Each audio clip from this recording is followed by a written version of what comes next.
We're on a road trip to Scotland and we start off in Dumbarton, where we parked up in my cousin's borrowed campervan in a supermarket in Asda. We pitched ourselves in a very quiet corner and it was very quiet and did the job. There were no signs there to say no parking overnight. So we stopped off there. Like I said, this is a borrowed campervan, which is an upgrade, obviously, and we have it for a whole week, and we're travelling with our puppy, Miss Daisy, the American Akita. We had a very nice night. And the next day, we explored the town of Dumbarton. There is a castle here, but looking at the pictures, it's not much of a castle, but we still explored and we had a lovely day. We then set off to the Devil's Pulpit. Had a little explore there. Going down to the actual waterfall itself was a little bit sketchy. Some of the steps were broken and it's quite steep. Some parts of it were quite muddy. I think it's probably from the excess use. I did try to film the whole journey going down there, but as you can see, it looked a little bit gnarly. I actually ended up with a muddy bum because some of the broken steps were so broken that you're missing a couple of steps basically. But it was a lovely view, very popular as well, but we were very, very lucky with the weather. And as you can see, I couldn't help but dip my toes in. From there we then headed off to the Hermitage,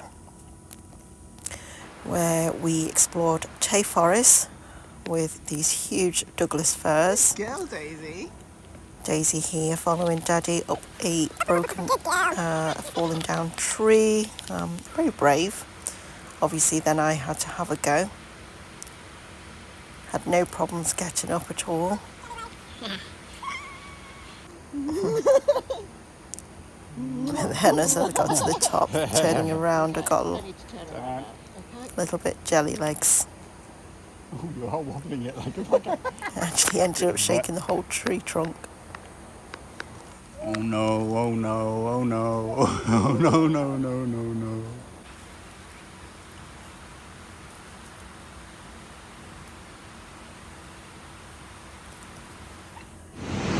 Inside the forest, this is absolutely gorgeous, gorgeous waterfall. Oh my god, wow. And there's a platform, I can't remember what it's called, but I'll put it in the description. You can actually view it from. Again, it does get quite crowded, and sometimes if it's really busy, you'll probably end up having to queue. We also visited Ossian's cave, I think that's how you pronounce it. And somebody lived there. And then from there, we headed off to Muir, which was our next stopover in the Cairngorms National Park, forest.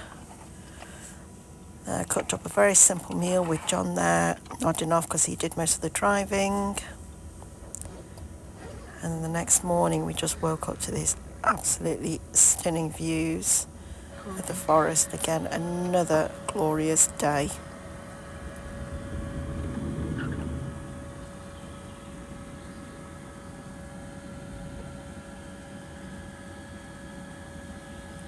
It was so peaceful and quiet. I highly recommend overnighting at this spot. However, you are allowed to only stay one night. We then explored, I think it's called Lindy. Again, I'll put it in the description, which was a gorgeous walk along rivers. Found this waterfall, and of course I had to have a dip in the waterfall. The water was so cold, but I find it very, very invigorating.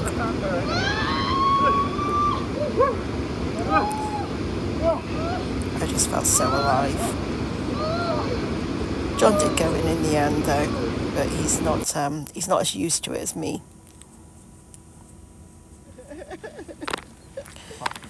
And then the same day after we dried off, we made our way doing a 2-hour walk, approximately I think it was, to the Red House, which is a bothy that was only built in 2022, and it's called the Red House on the Mar Lodge National Estate.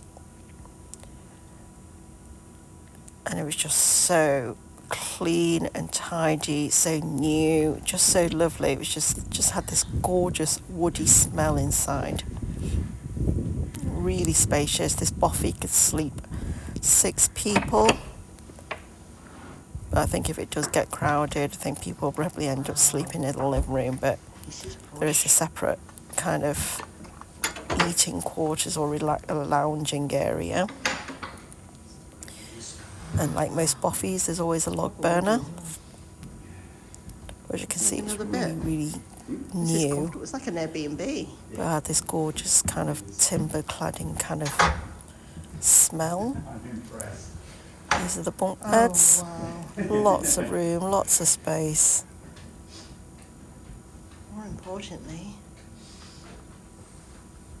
look at that view. And there's the money shop. We had a relatively okay night, but then the next morning we just woke up to a light dusting of snow, and it was just so stunning. I just feel so blessed with the weather. But yeah, we got some of the beautiful, beautiful sunrise. Could have been clearer, but we couldn't have asked for more, really.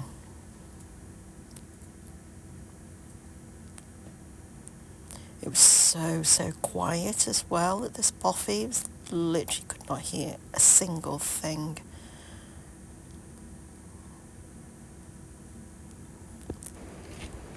The walk itself was really, really cool. I think this is the River Dee that we cross over.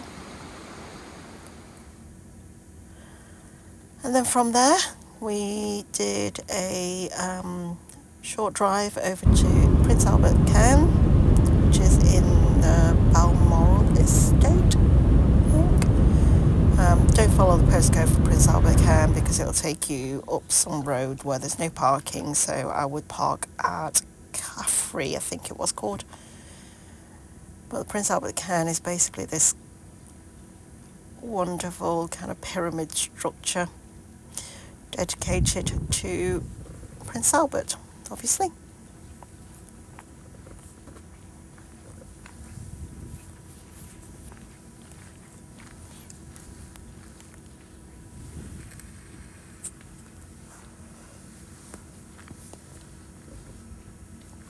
The views at the top here was really, really nice as well. Then from Prince Albert's Cairn, we headed over to Aviemore. And on our way there, we saw this bird of prey. Yeah, that's a kite. No, I'm not sure. It is a natural red kite, but the size of it and the way the fingertips are, it looked like a golden eagle. So we got really bit excited. That's an eagle. That's a golden eagle. Wow. There's Daisy all snuggled up. At Aviemore, we stopped over in a public car park that allowed overnight. Next morning had this stunning breakfast with a gorgeous view. Most impressive was this is public toilets with a shower, and for £2 you were able to get a nice long hot shower, so we took advantage of it to freshen up. And then from there we headed over to Chanonry Point to look for dolphins. And it was a lovely drive again. We were just blessed with this sunny, gorgeous weather. We just had a lovely day on the beach, and obviously, again, we had to take advantage and have a bit of a cold water therapy. Daisy, come in here. I think because I have a little bit more fat than John, I probably don't suffer the cold as much.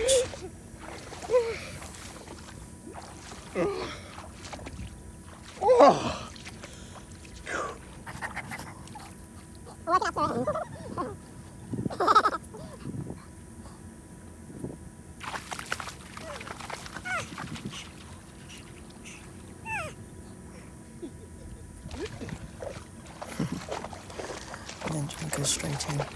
Daisy absolutely loves the beach. A little sun worshipper.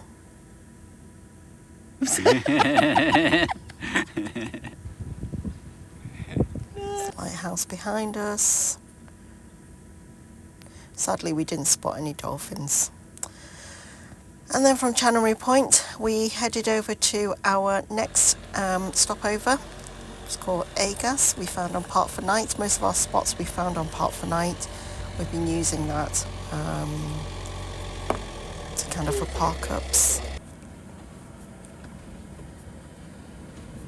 And it was so dark that I don't think my camera picks it up, but it had this clear sky with the stars were so bright.